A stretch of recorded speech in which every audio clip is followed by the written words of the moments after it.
عزاداران امام ڈپٹی عظیم امام بارگاہ لکھنؤ کی دوسری مجلس 2 جملوں پر ہو رہا ایک عظیم دعا کے تحت اس سورے کے یہ کلمات ہیں جس کی پڑھنے کی تاکید بغیر اس سورے کے نماز مکمل نہیں ہوتی. نماز کے لیے سب سے زیادہ امپورٹنٹ ہے کہ آپ دوسرے کوئی سورے پڑھیں دوسری سوروں میں، لیکن الحم کے بغیر نماز نہیں ہوتی. اس کی اتنی برکتیں بتائی گئیں، اتنے فائدے بتائے گئے، یہاں تک کہا کہ کسی بیمار کے اوپر 11 مرتبہ سورہ الحم کی تلاوت کر کے وٹ کرو، پھونکو، تو اللہ اس کو مکمل صحت دے دیتا. الحم کا سورہ ایک برکتوں والا سورہ ہے، رحمتوں والا سورہ، اور یہ سورہ ولایت امیر المومنین کا بھی اعلان کرتا ہے. اس میں جب آپ کہتے ہیں صراط المستقیم، اہدنا صراط المستقیم، پھر صراط الذین انعمت جو ہے یہ وہ واقع غدیر کی طرف اشارہ ہے. آپ سمجھے میں کیا بولا؟ واقع غدیر کی طرف اشارہ ہے کہ جہاں پہ جا کر ولایت امیر المومنین کا اعلان ہوا اس کی طرف کہ پروردگار ہم کو ان کے راستے پہ قائم رکھنا جس پر تو نے اپنی نعمتوں کو تمام کیا، اور نعمتیں تمام امیر المومنین کی ولایت کے اوپر ہی ہوئی تھی. ساری نعمتیں، یہ میں نہیں کہہ رہا، یہ اللہ کہہ رہا سورہ الحم میں کہ تم اس طرح دعا مانگو کہ اللہ تو ہم کو ان کے راستے پہ رکھنا جن پر تو نے نعمتیں عطا کی. اور ادھر غدیر میں اللہ کہتا ہے الیوم اکملت لکم دینکم واتممت علیکم نعمتی، آج ہم نے نعمتوں کو تمام کر دیا. تو الحم کا سورہ سے موسٹ ریکمینڈڈ سورہ، کثرت سے تلاوت کرو، رزق کے لیے، بیماری کے لیے، پریشانی کے لیے، کچھ نہیں تو کم از کم تمہارا دل سے جو سٹریس ہے وہ ختم ہو جاتا. الحم کا سورہ اتنا بڑا، اس میں یہ آیت ہے، اس میں ہم کہہ رہے ہیں کہ اللہ میں تیری عبادت کرتا ہوں اور تجھ سے ہی دعا مانگتا ہوں. کل بھی میں نے کہا تھا کہ دعا کبھی ڈائریکٹ نہیں مانگنا، اہل بیت کے وسیلے سے مانگنا، ڈائریکٹ مانگنے کی کوشش بھی نہیں کرنا، ہمیشہ معصومین کا واسطہ دے کر دعا مانگنا. جب تک تم معصومین کا واسطہ نہیں دو گے تمہاری دعاؤں میں اثر نہیں ہوگا. اثر چاہتے ہو، پاور چاہتے ہو، کہ تم یہ چاہتے ہو کہ تمہاری زبان سے جملے نکلیں اور عرش الہی پہ جائے تو بحق محمد وآل محمد بولو، اس کے بعد دعا مانگو، پھر دیکھو دعا میں اثر کیا ہوتا ہے. بہرحال میں بتاؤں گا کہ دعا ہماری رک رہی کیوں. پہلی چیز عبادت. کل میں نے کہا تھا کہ عبادت اللہ چاہتا ہے کہ اس کا بندہ ہر وقت عبادت میں رہے. کیوں رہے عبادت میں ہر وقت؟ گناہ سے بچے گا. سب سے بڑا جو پرابلم ہے وہ گناہ کا ہے نا. گناہوں سے بچنا ہے تو اللہ کی عبادت میں رہو. کچھ نہیں کر سکتے، وضو سے رہو، تمہارا جتنے لمحے تم وضو سے رہو گے اتنا عبادتوں میں جائے گا. تو عبادت اتنی ضروری ہے کہ ہر نبی نے عبادت کی دعا مانگا. آپ چھوٹی چیز مت سمجھو اس کو، کثرت سے دعا مانگنا کہ اللہ تو مجھے تیری عبادت کی توفیق عطا فرما. ایک بات بولو، اگر اللہ کبھی کسی بندے سے ناراض ہوتا تو اس سے سجدے کرنے کی توفیق کو سلب کر لیتا. آپ نے سن لیا، جو سب سے بڑی نعمت ہے، سب سے بڑی عبادت ہے. خدا نہ خواستہ اگر سجدے ہم نہیں کریں تو پھر ہمارا حشر کیا ہوگا؟ اب اللہ کی نگاہ میں سب سے بڑی عبادت سجدہ ہے، یاد رکھو. اس کی بارگاہ میں جا کے سر جھکو. اور یہ ضروری نہیں ہے آپ کو کہ آپ وضو سے رہو، وضو سے رہنا تو بہت اچھی بات ہے، لیکن اگر وضو سے نہیں بھی اور آپ کا دل یہ بول رہا کہ میں اللہ کو تھینکفل رہوں، اللہ کا شکریہ ادا کروں، تھینک یو بولوں، اپنا سر کو جھکا دو. جب تک تم سر کو جھکاتے رہو گے نا اللہ تمہاری عزتوں کو بڑھاتا رہے گا. دعا کرو کہ سر میں جھکاؤں اس کے سامنے اور وہ ہمارے سر کو اٹھائے. لوگوں کے سامنے سر مت اٹھاؤ.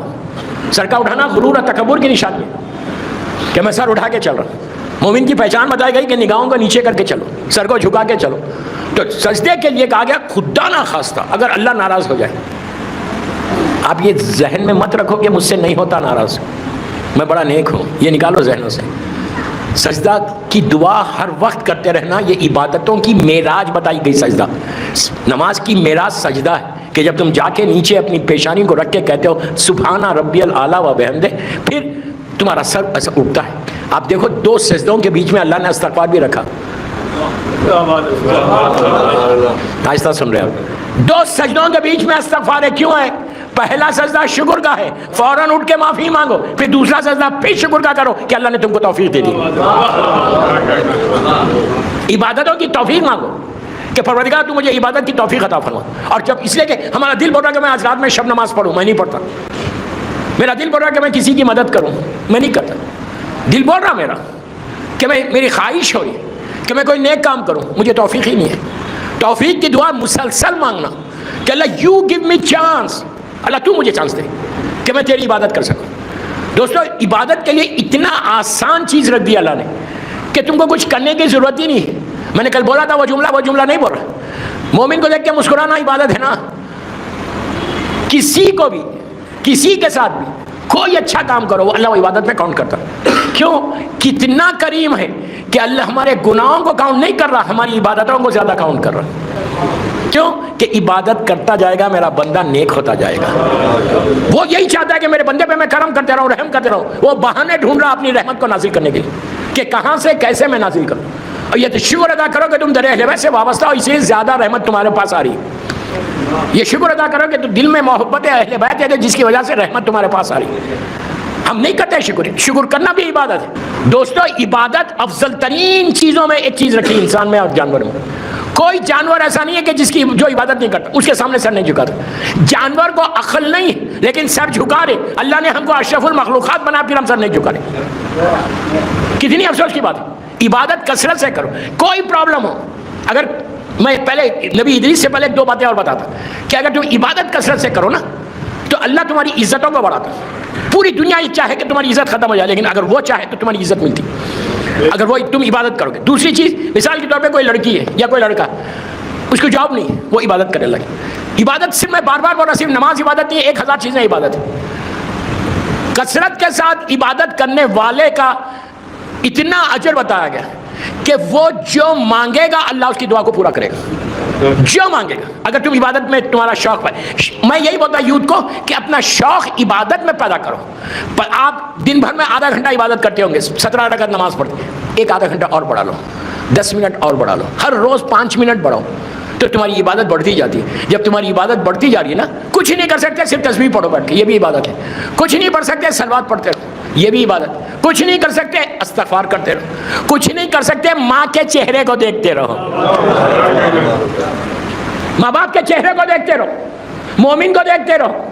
کچھ نہیں کر سکتے ایک مومن کے سامنے بیٹھ کے اس کے چہرے کو دیکھو اور مسکراتے رہو اور دل میں ہمیشہ یہ دعا کرنا کہ اللہ میں نے سب کو معاف کیا, اب تم مجھے معاف کر دے.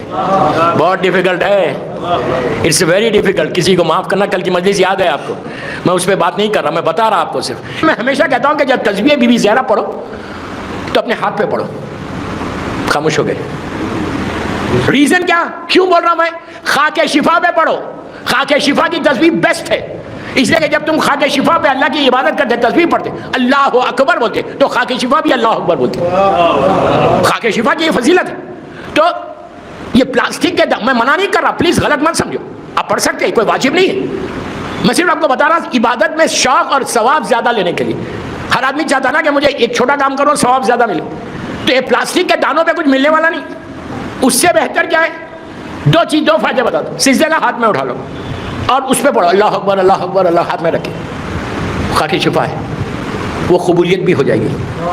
دوسری چیز کیا, تم ان انگلیوں پہ پڑھ رہے نا بی بی کی تسبیح, لحد میں جانے کے بعد یہ انگلیوں سے نور نکلے گا, اندھیرا دور ہوگا, روشنی آئے گی, اور انگلیاں گواہی دیں گی اللہ کی بارگاہ میں کہ یہ تیری عبادت کرتا تھا ایسے انگلیوں سے. کوشش کرو اس طرح بھی پڑھنے کی. میں یہ نہیں بتا کہ پلاسٹک کے دانوں پہ مت پڑھو, ضرور پڑھو, کوئی منع نہیں ہے, کوئی حرام نہیں ہے, لیکن آپ کو بتا رہا ثواب زیادہ. یہ بیماری ہے, یہ شیطان تمہارے دلوں میں ڈالے گا کہ عبادت کرنے کے بعد دل میں خواہش پیدا ہو کہ میری عبادت کو کوئی دیکھے اور مجھے اپریشیٹ کرے. دوستو یہ چیز کو نکالو کہ کبھی کوئی نیکی کرو, کبھی ایکسپیکٹ مت کرو لوگوں سے کہ وہ تمہاری تعریف کرے عبادت کی, بلکہ دعا کرو کہ وہ تعریف کرے تمہاری عبادت کی. ہمارے پاس پرابلم یہی ہے, ہم تھوڑی عبادت کرتے ہیں, ہم لوگوں کو بتانا چاہتے ہیں کہ میں شب نماز پڑھتا ہوں, میں یہ نماز پڑھتا ہوں, میں اتنی تسبیح پڑھتا ہوں. یو ڈونٹ نیڈ ٹو سے ایک جملے کا ذمہ دار ہوں میں, واٹ آئی ایم سیئنگ. اس میں انانیت آئے گی, لوگ تعریف کریں گے. لوگوں سے ایکسپیکٹ مت کرو اپنی عبادتوں کی تعریف. کیا بول رہے ہیں؟ لوگوں سے کوئی عبادت کرو, زبان مت کھولو کہ میں یہ کروں یا یہ کروں. جتنی پوشیدہ چھپی ہوئی عبادت ہے وہ سب سے اچھی عبادت. میں کیا بول رہا ہوں آپ سے؟ آغا خمینی کی ایک بات یاد آئی مجھے, اللہ ان کے درجات کو بلند کرے. رہبر انقلاب نجف اشرف کا واقعہ ہے. نجف اشرف میں جب وہ ایران سے نکالے گئے تھے اور کویت کے بارڈر سے یہ نجف اشرف گئے تھے, وہیں سے پورا ریولیوشن ہوا. تو آغا خمینی نے ایک مجلس پڑھی تھی, وہاں پر سب نے بڑی تعریف کی, اتنا بڑا مرجع, ایسا انہیں علم کا سمندر, فصاحت و بلاغت کے گوہر برسا رہا تھا. 1 گھنٹے کی تقریر, ہل گیا مجمع. اترنے کے بعد ہر آدمی آگے بڑھ کے رہبر کو مبارکباد دینے لگا. بس خاموش بیٹھ گئے. پھر گئے نہیں ممبر پہ, 10 سال تک رکے رہے. 10 ایئرس کے بعد پھر آئے ممبر پہ. تو ایک شخص تھا جو وہ مجلس میں بھی تھا, یہ مجلس میں بھی تھا. 10 سال میں علم اتنا بڑھ گیا کہ اب جو مجلس پڑی وہ اس سے بھی بہتر علم کا سمندر تھا جو آپ کی زبان سے نکل رہا تھا. تو مجلس کے بعد اس شخص نے کہا, وہ بھی عالم دین ہے, غور سے سنو, اس عالم دین نے کہا کہ آقا اتنے سال کا گیپ دے دیا آپ نے, کوئی مجلس ہی نہیں پڑھی. میں اس مجلس میں تھا اور پھر آج سنو آپ کو اتنے سال کے بعد. تو کیا کہا, دیکھیے بہت مشکل ہے, بہت مشکل ہے. آقا نے کہا, غور سے سنو, جواب سنو. آقا نے کہا کہ اس مجلس کے بعد سارا مجمع میری تعریف کر رہا تھا اور میرا دل بہت خوش ہو رہا تھا. I was very happy. میرا نفس شامل ہو گیا تھا. یار نہیں سمجھے, کہا میرا نفس شامل ہو گیا تھا تو میں نہیں چاہتا تھا کہ میں کوئی کروں جس سے میرا نفس شامل ہو کے میری عبادت میں کوئی فرق آ جائے. کیا سن رہے, کیا سن رہے. امام علی کا جملہ جنگ خندق کا, مولا علی کے نفس کے بارے میں کوئی بول سکتا؟ اللہ کا نفس ہے وہ. مولا عمر ابن عبدالبد کے سینے سے اترے. کیوں اترے؟ اس نے گستاخی کی تھی ظالم نے. تو جب پوچھا مولا آپ اترے کیوں, تو کہا جب اس نے گستاخی کی تو میرا نفس شامل ہو گیا بدلے کے لیے. میں نہیں چاہتا تھا کہ میرے کوئی عمل میں میرا نفس شامل ہو جائے, میں اللہ کے لیے کر رہا. کیا سن رہے, وہ امام ہے, یہ غلام ہے. لیکن آپ نے دیکھا کہ احتیاط کیا ہے. ہم یہ ایکسپیکٹ کرتے ہیں کہ مجلس کے بعد سارا مجمع آئے اور آ کے بولے کیا مجلس پڑی. اللہ میں کیا بول رہا ہوں, میں یہ ایکسپیکٹ کرتا ہوں کہ میں کوئی عبادت کروں تو سارا مجمع آ کے بولے یار تم کتنی اچھی عبادت کرتے ہو. ان بیماریوں سے اپنے آپ کو بچاؤ. کوئی نیک کام کرو, ڈونٹ ایکسپیکٹ فرام پیپل. لوگوں سے ایکسپیکٹ مت کرو کہ وہ تمہاری تعریف کرے, نہیں کرے تو بہتر ہے. میرے یار میں کیا کرتا, باہر جا کے بولتا بھائی میں نے یہ کیا یہ کیا یہ کیا یہ کیا, کہ لوگ مجھے دیکھیں, دیکھ کے اپریشیٹ کریں. نو, اپریسیشن مجمع سے نہیں لینا, اپریسیشن اللہ سے لینا.